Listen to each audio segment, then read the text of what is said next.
Don't you ever want to meet a beautiful Viking girl and have a family of your own? Oh! Wait, does that mean that... Astrid wants a family? Oh!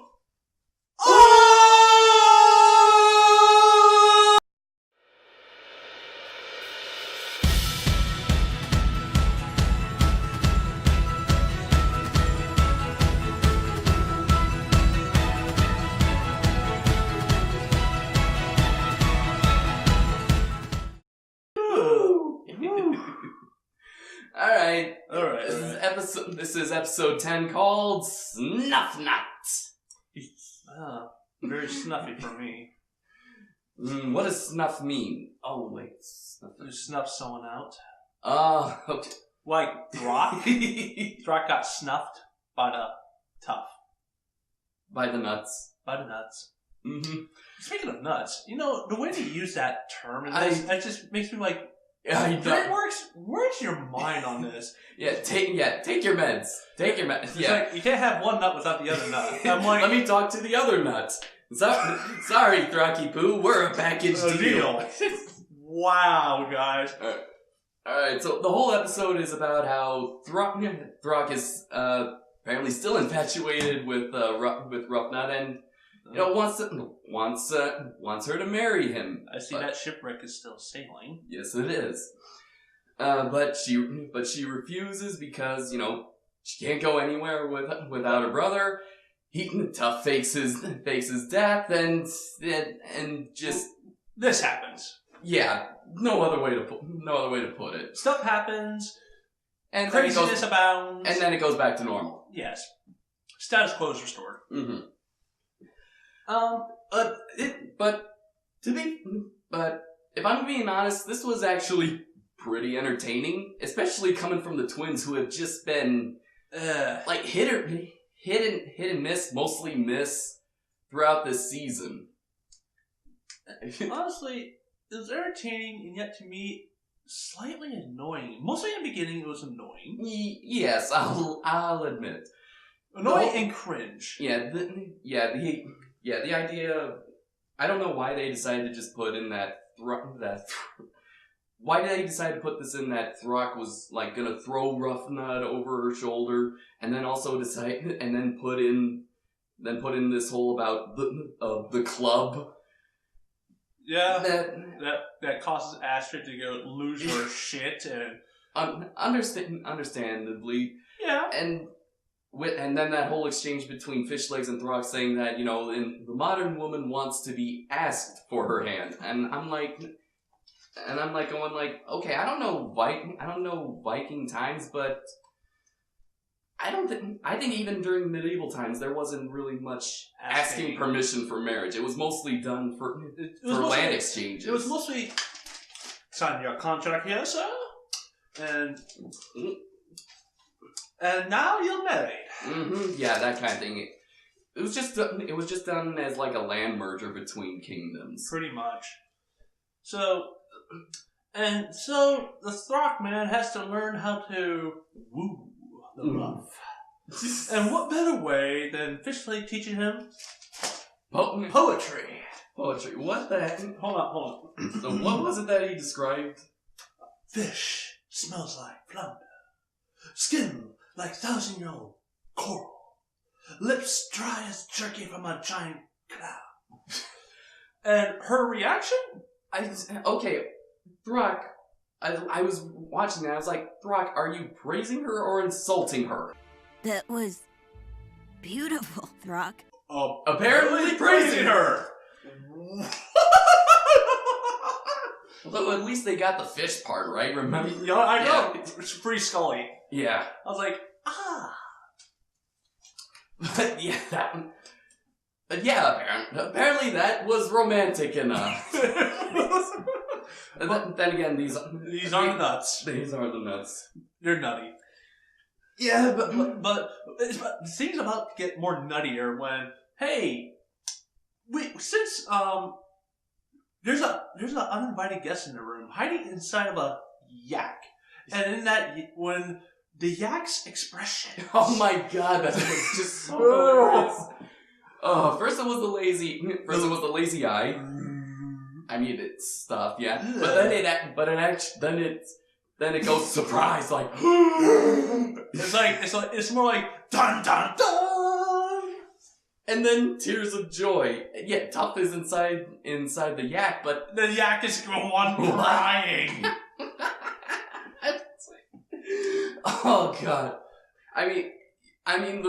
Because it was just unexpected, it came out of left field, that's kind of what made it funny. Is that what makes the nuts the nuts? Yeah. It makes it funny.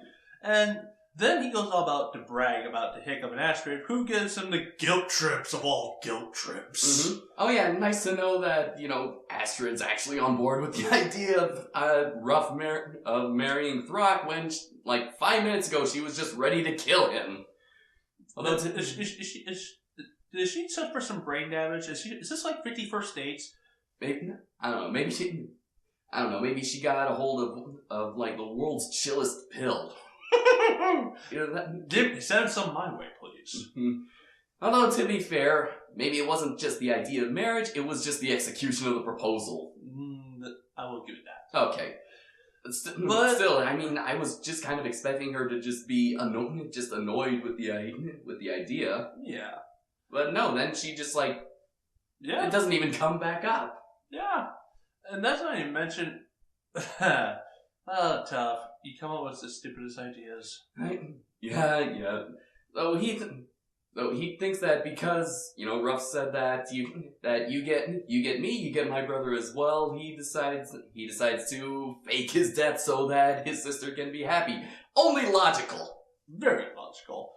And then the best dramatic moment of all time, my friends. The best dramatic moments. I shall present it to you. The Changeling ate my baby brother. What'd she say? The Changeling ate my baby brother. Ate your baby's mother? Ate my baby brother. Ate my cabbage cover. Ate my baby brother. When did you go Australian? I know, were you just channeling your inner crocodile hunter? Wow.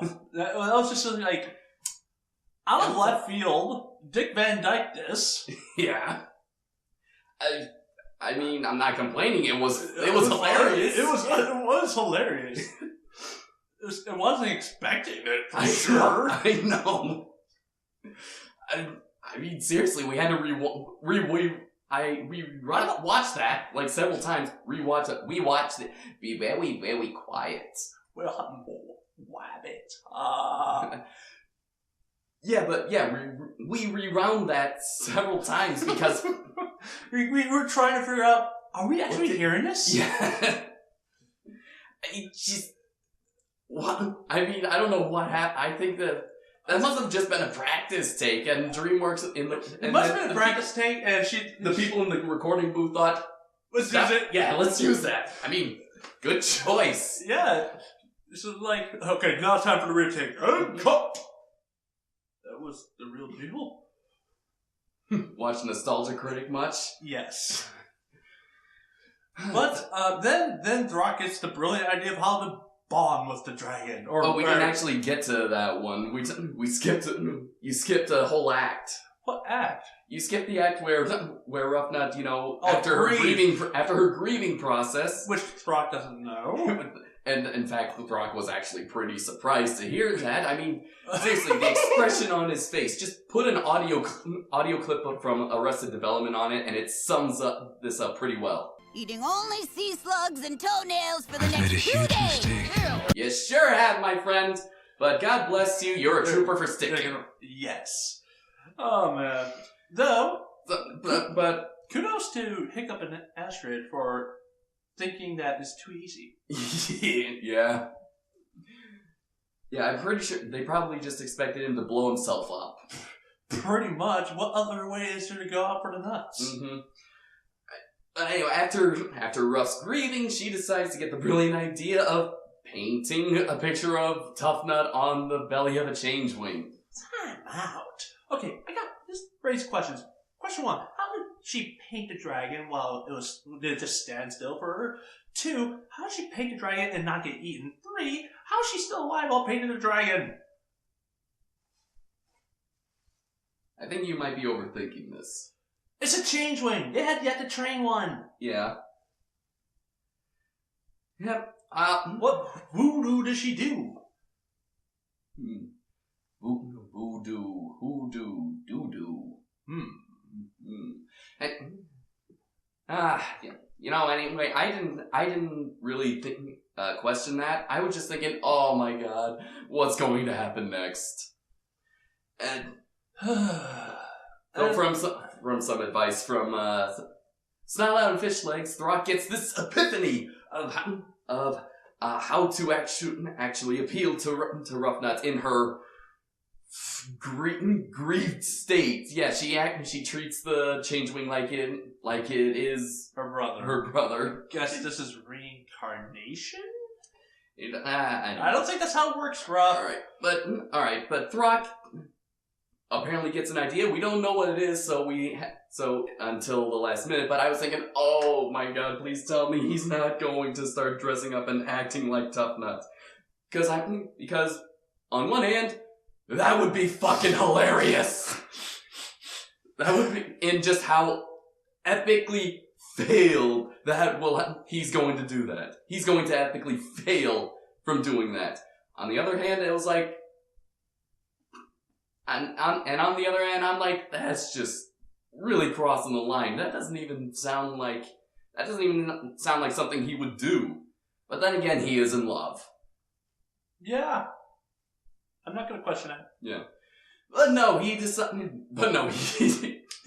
to take the dragon by the horns and ride it.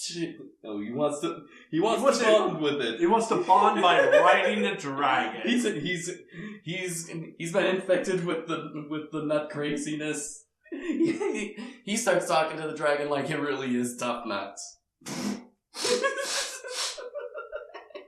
I miss the good old days of this. Mm-hmm. But of course they cut the sham. Ruffnut comes. Snuffnut. Yeah. Snuffnut reveals he's alive. And I'm like, okay, Jacob Marley, go back to your place. But that aside, they have to help the Changeling, who can't go full invisible because of Ruff. Mm-hmm. And that's actually pretty scary that the Changeling is willing to kill its own. Willing to abandon its own, too. Yes, if it can't go full camo. Mm-hmm. I'm like, hey. Yeah. But as you know, yeah, everything works out. Throck acknowledges that he can't really have a Ruffnut because he can't separate her from her brother because they're a team. They're a package. Yep. And he sails off, and everything returns to normal. Now, the good part.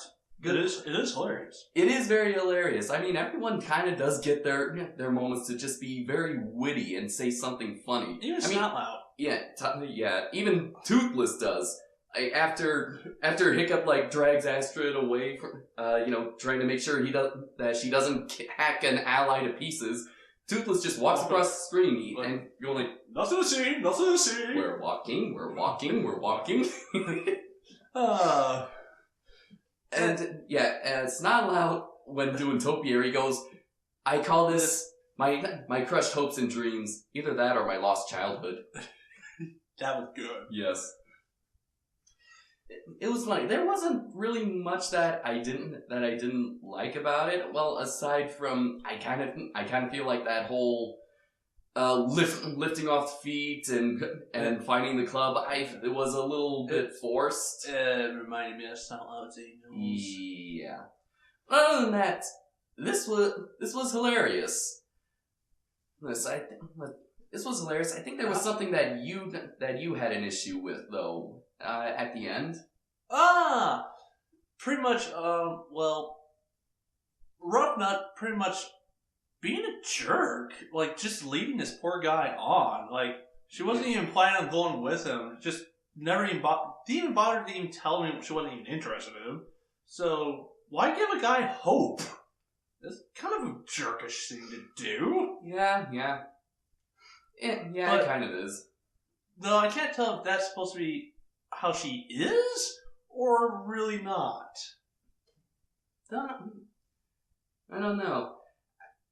I mean, we do know that she tends to like trick her brother a few times. Yes.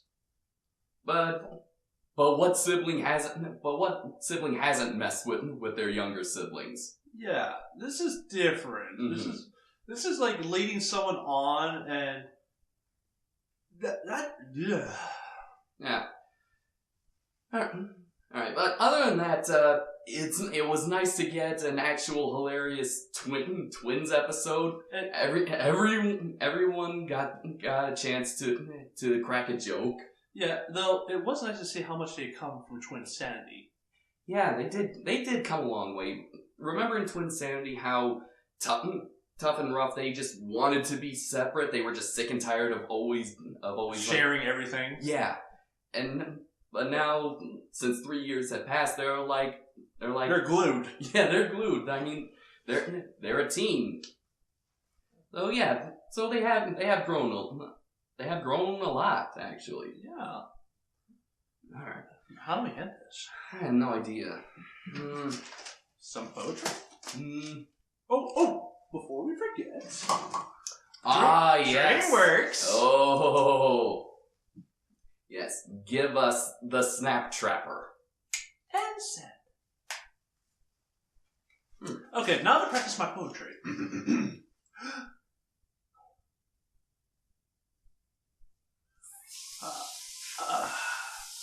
Fuck.